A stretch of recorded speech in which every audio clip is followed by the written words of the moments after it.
देखिए छठा number question क्या है, पिछले क्लास में क्या बता दिए आपको, 5 नंबर क्वेश्चन के एग्जाम्पल तक बता दिए हैं। इसमें क्या कह रहा है, निम्नलिखित युगपत समीकरण का हल निकालना है। यानी कि नीचे में आपका समीकरण लिखा हुआ है, युगपत यानी कि युग्मों में लिखा हुआ है, ठीक है, युग्म जोड़ा में आपको समीकरण लिखा हुआ है, इसका हल निकालना है प्रतिस्थापन विधि से। किस विधि से? प्रतिस्थापन विधि से। प्रतिस्थापन विधि का एक स्पेशल क्लास आपको बता चुके हैं, यहाँ पे कैसे हल किया जाता है बताते हैं। इसमें मेरा मकसद होता है हम लोग का क्या, किसी चर को पकड़ के बाकी सबको उधर कर देना और उस चर का मान जो निकलेगा दूसरे समीकरण पे उसके चर के जगह पे स्थान में रख देना। स्थान में क्या कर देना? रख देना। जैसे कि देखिए √2r प्लस √3k बराबर 0, ये समीकरण फर्स्ट था, ये समीकरण सेकंड है। आप r को एक रख लीजिए इधर, चाहे k को रख लीजिए, तो हम r को रख लेते हैं। तो √2r बराबर क्या हो जाएगा? √3k, लेकिन क्या चीज़ में? माइनस में। तो r बराबर क्या हो गया? -√3k/2 बाई √2 हो गया। पता चला पहला समीकरण में r किसके बराबर है? -√3k/√2 के बराबर है। r -√3k/√2 के बराबर है, यानी कि r के जगह पर दूसरे समीकरण में r के जगह पे उसके स्थान पे क्या रख दीजिएगा? -√3k/2 रख देंगे r के जगह पर, तो बोलेंगे वही प्रतिस्थापन विधि होगी। r के जगह पे उसको उठा कर रख देंगे। चलिए इसको बोलते हैं दूसरे समीकरण में r को प्रतिस्थापित करने पर यानी दूसरे समीकरण में r का मान रखने पर रख दीजिए। दूसरा समीकरण आपका √3r है -√8k है बराबर 0। √3 r का मान आप क्या रखते हैं? r यहाँ पर है, r के जगह पर इसको प्रतिस्थापित कर देना, उस r के जगह पर इसको रख देना है। तो -√3k/√2 -√8k बराबर 0। ऐसा करने से क्या हुआ? के बराबर समीकरण देख रहे हैं कि एक चर वाले समीकरण में बदल गया है। चलिए इसका क्या करना है? एलसीएम कीजिए। क्या आ जाएगा आपका? √2 आ जाएगा। तो ये क्या हो जाएगा? √3 और √3 क्या हो जाएगा? 3k माइनस 8 और 2 गुना होगा तो क्या हो जाएगा? √16k बराबर 0। आप इसको कह सकते हैं -3k माइनस 4k/√2 बराबर 0। ठीक है, आइए क्या आप ये भी कह सकते हैं कि -7k बराबर 0, -3k -4k -7k और √2 उधर जाके गुना हुआ तो 0 हो गया। यानी कि आप कह सकते हैं k बराबर 0। एक चर का मान आपको पता चला, वैसे ही क्या कर देना है? दूसरा समीकरण में रख देना है। तो आप कहिएगा k का मान समीकरण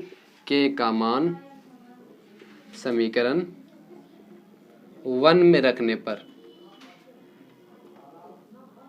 रख दीजिए, 1 में रख दीजिए, 2 में रख दीजिए, किसी में भी रख दीजिए। चलिए समीकरण 1 आपका √2r है प्लस √3k है बराबर 0। √2r का √2r प्लस √3 k का मान क्या निकल के आया है? 0 बराबर 0। √2r बराबर क्या हो जाएगा? तो r बराबर क्या होगा? यानी कि k का मान भी क्या है आपका? 0 और r का मान भी क्या? 0। ठीक है, हल क्या हो गया? निकल गया। यही हो गया प्रतिस्थापन विधि। किसी एक चर को पकड़ लेना है और उस चर के स्थान पर दूसरे समीकरण में उस चर के स्थान पर उसको रख देना है। हो गया प्रतिस्थापन विधि, यही हो गया। एक जगह से दूसरे जगह से बदल देना, जगह को बदल देना प्रतिस्थापन विधि कहला गया। अगला क्वेश्चन है क्या? अगला क्वेश्चन कह रहा है निम्नलिखित युगपत समीकरण का हल भी प्रतिस्थापन विधि से, इसका भी क्या करना है? प्रतिस्थापन विधि से ज्ञात करना है। 0.2u प्लस 0.3v बराबर 1.3। ये आपका पहला समीकरण हो गया। 0.4u प्लस 0.5v बराबर 2.3, ये आपका दूसरा समीकरण हो गया। कह रहा है इसका हल निकालना है, मतलब कि इसका u का मान क्या है और v का मान क्या है बताइए। पॉइंट वाला आप इसको बहुत तरीके से बना सकते हैं, लेकिन कह क्या रहा है, प्रतिस्थापन विधि से बनाइए। चलिए स्टार्ट कीजिए। आप प्रतिस्थापन विधि से जैसा क्वेश्चन है वैसे भी बना सकते हैं, ठीक है। इस पॉइंट में दिख रहा है सब, तो आप सभी को पॉइंट में दिखाने के साथ बना सकते हैं, या फिर आप पॉइंट को हटा भी सकते हैं। गौर कीजिए कि आप इसको ऐसे लिख सकते हैं, पहले समीकरण को 2/10u पहले समीकरण को लिख रहे हैं, प्लस इसको लिख सकते हैं 3/10v। क्या इसको हम ऐसा लिख सकते हैं 13/10? क्या इसको ऐसा लिख सकते हैं 2u, यू तो नहीं लिखते आप, 2u प्लस 3v बटे में 10, ऐसा साइ का ना समझ में आ रहा, ऐसा 10 का हो जाएगा खत्म। गौर कीजिए एक नया समीकरण आपका तैयार हुआ, 2u 3v बराबर क्या हो गया 13। कितना सुंदर दिख रहा। चाहते तो आप ऐसे ही बना सकते थे पॉइंट वाले से भी। चलिए अब दूसरा समीकरण को बनाते हैं, सुंदर बना रहे हैं। 0.4u था तो आप क्या कह सकते हैं 4/10u प्लस 0.5 भी है तो पॉइंट उड़ेगा तो क्या हो जाएगा 5/10 भी बराबर, पॉइंट है तो 23/10। आप ऐसा भी कह सकते हैं 4u प्लस 5v बटे बरोबर 23/। समीकरण एक और बन के तैयार हुआ, 4u प्लस 5v बराबर 23, ठीक है। समीकरण फर्स्ट और ये समीकरण सेकंड। अब आप इसको समीकरण मान के क्या कर सकते हैं, क्या ये दोनों समीकरण अलग है, एकदम सेम है, ठीक है। चलिए बनाइए प्रतिस्थापन विधि से। तो आपका 2u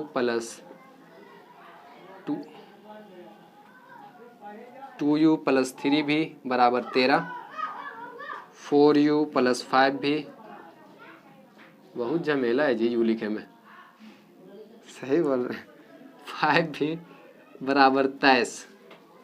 समीकरण 1 समीकरण 2, ठीक है। प्रतिस्थापित कीजिए, यानी कि कोई एक चर को आपका बनाना पड़ेगा। समीकरण 1 से हम निकालते हैं 2u प्लस 3v बराबर 13, 2u बराबर 13 माइनस 3v, तो u बराबर क्या हो जाएगा 13 माइनस 3v बटे 2। u का मान 13 माइनस 3v बटे 2 आया है। आप u के जगह पे दूसरे समीकरण में जगह को बदल दीजिए, जैसे कि 4u प्लस 5v बराबर 23। u के जगह पर आप u का मान क्या रख दीजिएगा 13 माइनस 3v बटे 2 रख दीजिएगा। क्या हो जाएगा, स्थान परिवर्तन हो गया, u के जगह पे ये रख दिए 13 माइनस 3v है ना, देखो हमको समझ में ना आ रहा, 3 बटे 2 बराबर 2 बटे 5v बराबर 23, ठीक है। चलिए इसका आप एलसीएम कर सकते हैं, ऐसा मत कीजिए, 2 दूनी 4 कर दे, 13 दूनी 26 हो जाएगा, माइनस 3 दूनी 6 भी हो जाएगा, प्लस 5 भी हो जाएगा, बराबर 23 हो गया। 5v में से 6 भी जाएगा तो कितना बचेगा v बचेगा, 23 में से 26 जाएगा तो 3 बचेगा, यानी कि v का मान क्या निकल के आया। जैसे ही एक चर का मान पता चल गया, क्या बोलेंगे कि v का मान समीकरण फर्स्ट या समीकरण सेकंड में रखने पर कोई फिक्स कर दीजिएगा, एक में रखिए चाहे 2 में रखिए। समीकरण v का मान समीकरण 1 में रखने पर लिख देते हैं, रख दीजिए 2u प्लस 5v 3v है ना, 3v बराबर 13, तो 2u प्लस 3v का मान 3 निकल के आया, 13 का 13, 2u बराबर 13 माइनस 6, तो u बराबर क्या हो गया 7 बटे, गलत लिख दिए हैं, अच्छा 3 तिया क्या हो जाएगा 9, 9 उधर गया, 13 में से 9 गया तो कितना हो गया 4, 4 कट गया, u है, ठीक है, ये कोई चीज है u है, तो u बराबर क्या निकल के आया 2, ठीक है। तो v का मान 3 या u का मान क्या हो गया 2। ठीक है, ठीक है। तो समझ में आया प्रतिस्थापन विधि पॉइंट वाला कैसे, पॉइंट को उड़ाने का कोशिश कीजिएगा। जैसे ही देख लीजिएगा ना, ऐसा ही क्वेश्चन आराम वाला देगा आपको, भारी नहीं देगा। 1 अंक के बाद पॉइंट देगा, 1 अंक के बाद पॉइंट देगा, तो इसमें भी 1 अंक के बाद ही देगा। 2 अंक के बाद, 2 अंक के बाद, इसमें भी 2 अंक के बाद। ऐसा आपको देता है कि देखने में भारी लगे पर भारी होना, ठीक है। तो किसी एक चर के बराबर कर लीजिएगा। तो आप यहाँ क्या किए, 2u + 3 = 13, u का मान निकालें, u के मान को दूसरे समीकरण में रख दिए, v का मान निकला ना, v का मान निकला तो v के मान को दूसरे समीकरण में रख दिए, निकल गया u का मान। ठीक है, अगला क्वेश्चन बताइए, सट गया। चलिए देखिए अगला क्वेश्चन है 7वां ना, निम्नलिखित युगपत समीकरणों का हल निकालना है, किस विधि से, लुप्तीकरण विधि से ज्ञात कीजिए। लुप्तीकरण यानी कि कोई ना कोई चीज लग रहा है लुप्त होगा, लुप्त होगा यानी कि कोई चर, चाहे x वाले टर्म को चाहे y वाले टर्म को क्या करना है, लुप्त करना है। लुप्त करने का हम लोग जानते हैं कि अगर बराबर हो जाए, चाहे x वाले को लुप्त करना है तो x वाले को बराबर करेंगे, y वाले को लुप्त करना है तो y वाले को बराबर करेंगे। बराबर करके अगर प्लस माइनस में पहले से है तो कट जाएगा, अगर नहीं है तो क्या करेंगे, पहले में से दूसरे को घटा देंगे। ऐसा करने से क्या हो जाएगा, प्लस माइनस हो जाएगा। तो बताइए किसको लुप्त कर दे, y को लुप्त कर दे। तो यहाँ पे लिख देते हैं y को लुप्त करना चाह रहे हैं। क्या करना चाह रहे हैं, लुप्त करना चाह रहे हैं। तो लुप्त कीजिए, कैसे लुप्त करें। अब जैसे ही y को लुप्त करना चाहिएगा, अब मन में ख्याल आया कि शायद ये दोनों ये दोनों को बराबर होना चाहिए था, ये दोनों को बराबर होना चाहिए था। ठीक है, होना चाहिए था कि क्या होना चाहिए था बराबर में भी, तब है ना, एगो 5 साल है एगो 10 साल है।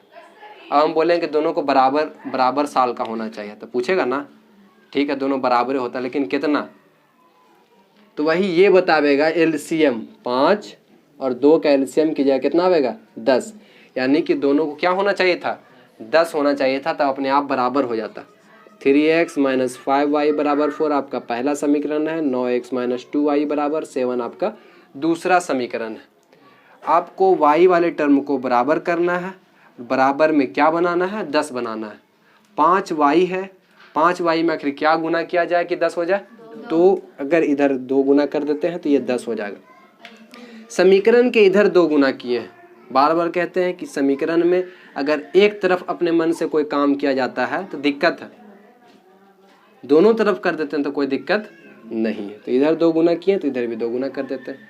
दूसरा समीकरण में 2y यानी कि 2y को अब क्या बनाना, 10y, 2y में क्या गुना कर दें कि 10y बन जाए, इधर 5 तो इधर भी आपको 5 गुना करना पड़ेगा। चलिए एक और समीकरण बन के तैयार हुआ, 3 दूनी 6x - 5 दूनी 10y = 4 दूनी 8, 5 9 45x - 5 दूनी 10y बराबर क्या हो गया, 7 5 35।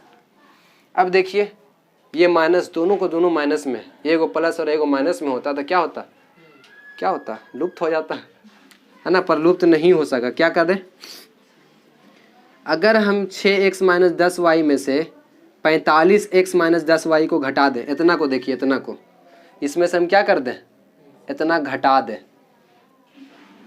तो इधर घटाए हैं तो इधर भी क्या करना पड़ेगा, घटाव लिखना पड़ेगा।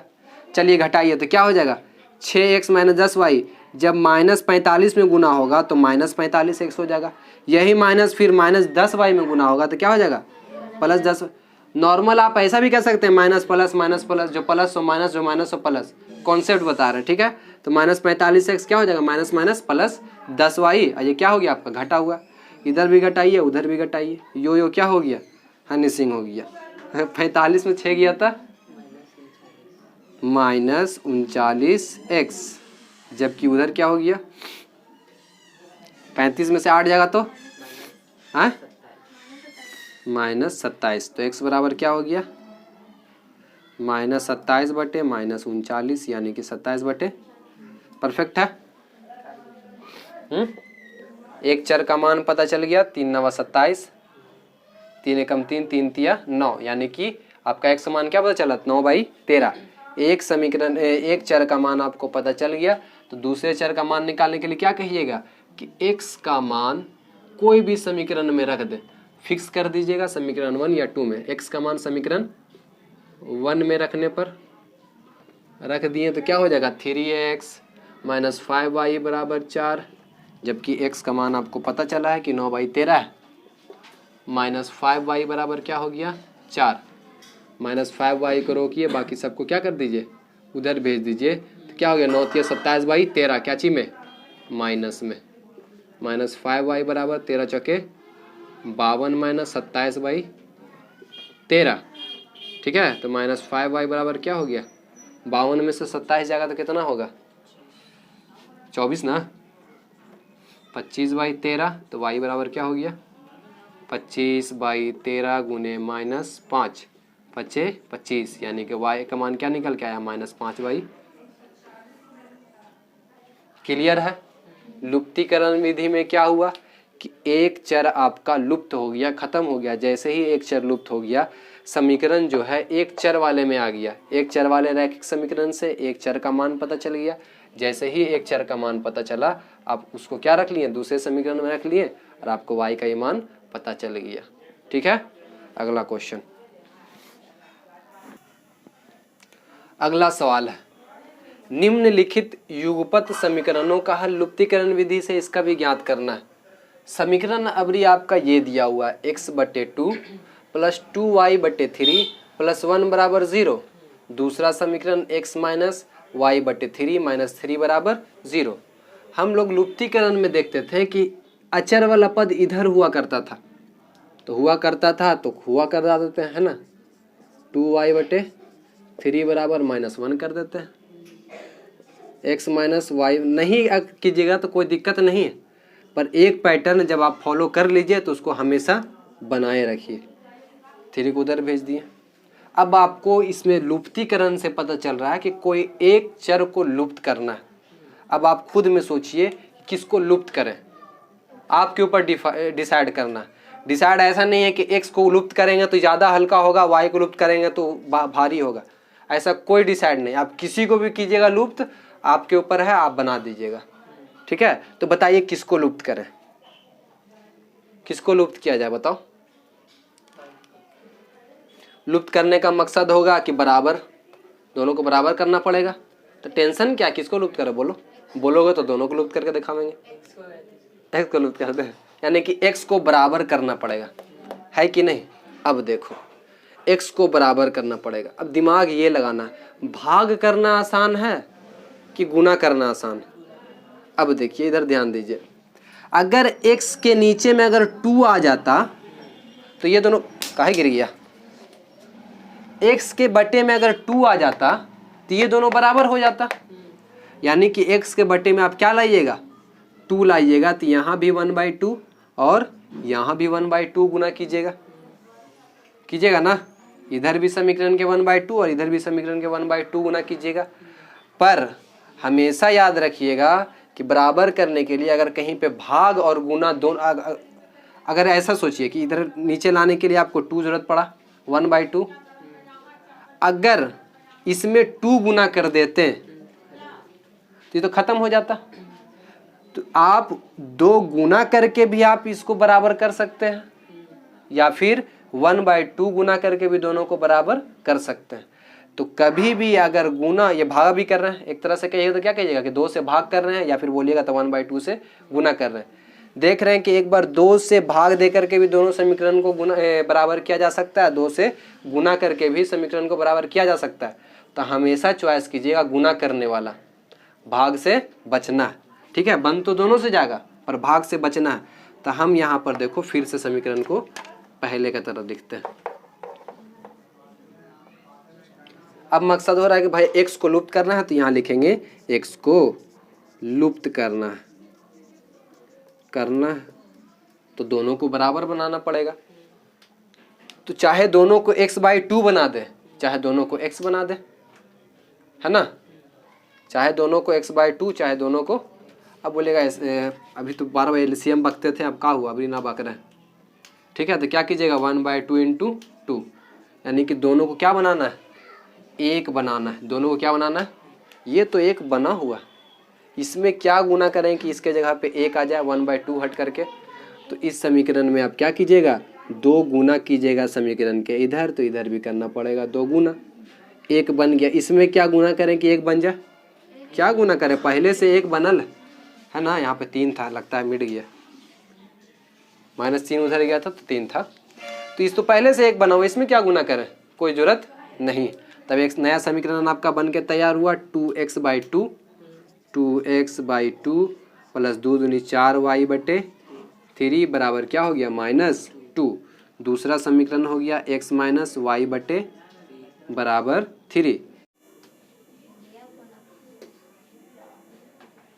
देखिए इधर, अब जाए दीजिए, एगो नहीं रहा क्वेश्चन पे, क्या दिक्कत है, इसको बतावे के बातें करेंगे। चलिए अगला देखिए, अगला सवाल है 8वां नंबर। निम्नलिखित युगपत समीकरण का हल निकालना है, किस विधि से, वज्र गुणन विधि से हल ज्ञात करना है। वज्र गुणन विधि में हम क्या करते हैं, दोनों समीकरणों को ax + by + c बराबर 0 के रूप में लाते हैं, यानी कि लुप्तीकरण में हमेशा एगो अचर पद इधर रखते हैं, पर वज्र गुणन में क्या करते हैं, सबको इधर लेते आते हैं। ठीक है, तो लाइए x - 3y - 7 बराबर 0 कहिएगा पहले समीकरण को, और दूसरे समीकरण को 3x - 3y - 15 बराबर 0 कहिएगा ना। अब देखिए, अभी भी ax प्लस में नहीं है, यहाँ माइनस में है, तो प्लस में बनाना पड़ेगा। ax प्लस -3y प्लस -7 बराबर 0, 3x प्लस -3y, कितना अच्छा लुप्ती करना था, तो घटा देते, मज़ा आ जाता है, जानबूझ के दिया, ललचावे लगे, प्लस क्या हो जाएगा -15 बराबर 0। ठीक है, ये आपका रियल समीकरण में तैयार हो गया। यहाँ से हम यहाँ तक खींच के लेते हैं। अब क्या करना है आपको, वज्र गुणन विधि का x को छुपाइएगा, है ना, x को छुपावेंगे तो अगर x वाले चर को छुपावेंगे तो x बटे लिखेंगे, y वाले चर को छुपावेंगे तो y बटे लिखेंगे, और जिसमें चर ही नहीं है तो उसमें क्या लिखेंगे, 1 लिखेंगे। ठीक है, चलिए देखिए, x को छुपावेंगे तो क्या लिखेंगे, x बटे। क्यों ऐसा होता है, ये बहुत बढ़िया से बिगिन करके बता दिया गया पिछले क्लास में।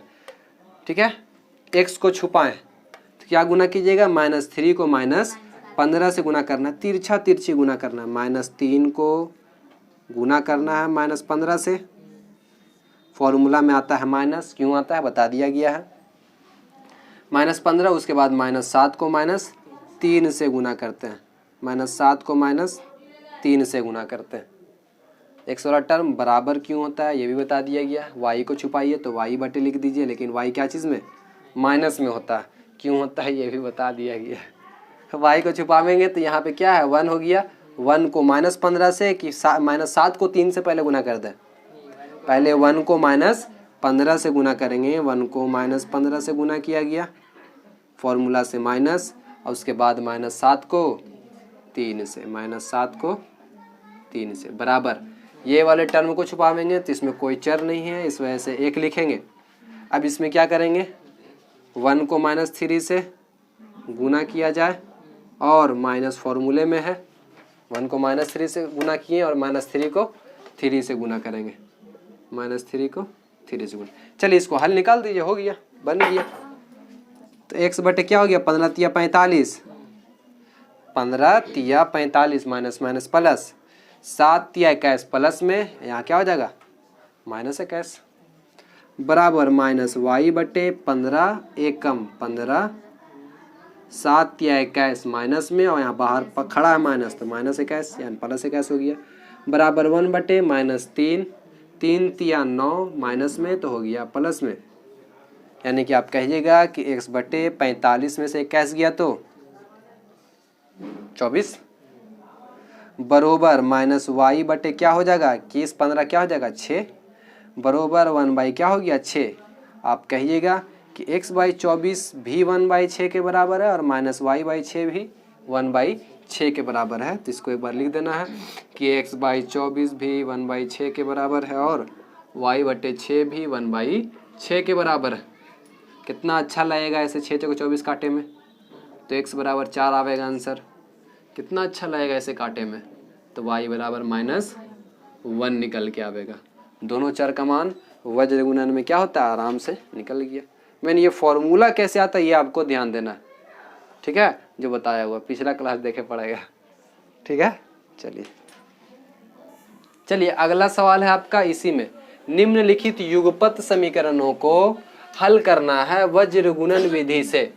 जैसे कि अभी बताएं वज्र गुणन विधि में आपका main ax plus b y plus c बराबर 0 के रूप में लाना होता है समीकरणों को। तो आप लाइए पहले इसको सुंदर फॉर्म में, 8x प्लस 5y प्लस, ऐसे लिखना सही है। उसके बाद 3x प्लस 2y, चांदनी काहे बतिया रही है ना, बतिया रही थी उनका बतिया रही है, माइनस 4 बराबर का हो गया ना, तू तो सही बतियाती। देखो यूट्यूब बोल दिया, अब्बा को दिखा देना, ठीक है। तो ध्यान दीजिए इधर, अब क्या करना है, x को छुपावेंगे तो x वाले टर्म को लिखेंगे तो x बटे क्या हो जाएगा, x बटे 5 को -4 से गुना करना है, फॉर्मूला में होता है माइनस, फिर -9 को 2 से गुना करना है, बरोबर होता है फॉर्मूले से, माइनस y बटे क्या हो जाएगा, y वाले टर्म को छुपा दिए तो -y लिखें, 8 को -4 से -9 को 3 से, -9 को 3 से बरोबर, इसको छुपावेंगे तो इसमें कोई चर नहीं है इसलिए 1 लिखेंगे, 1 बटे 8 गुने 2 फॉर्मूले से माइनस, और 5 गुने 3, 5 गुने 3 8 गुने 2 5 गुने 3।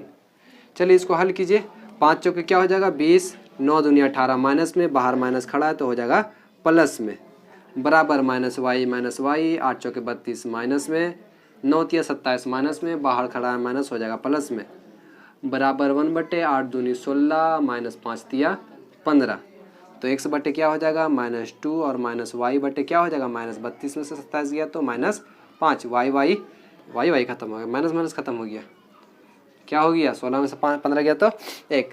आप कहिएगा कि x/- 2 भी 1/1 के बराबर है और y/5 भी क्या है 1/1 के बराबर है। तो सुंदर फॉर्म में लिख लेना है कि x/- 2 भी 1/1 के बराबर है और साथ ही साथ y/5 भी 1/1 के बराबर है। इस हिसाब से आप कह सकते हैं कि x बराबर -2 और y बराबर, ठीक है,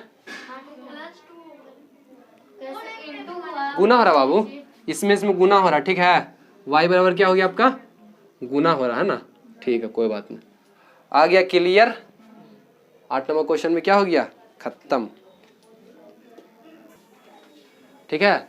तो आज के लिए इतना ही, ठीक है, लाइक कीजिए, सब्सक्राइब कीजिए और ज़्यादा से ज़्यादा शेयर कीजिए, ठीक है।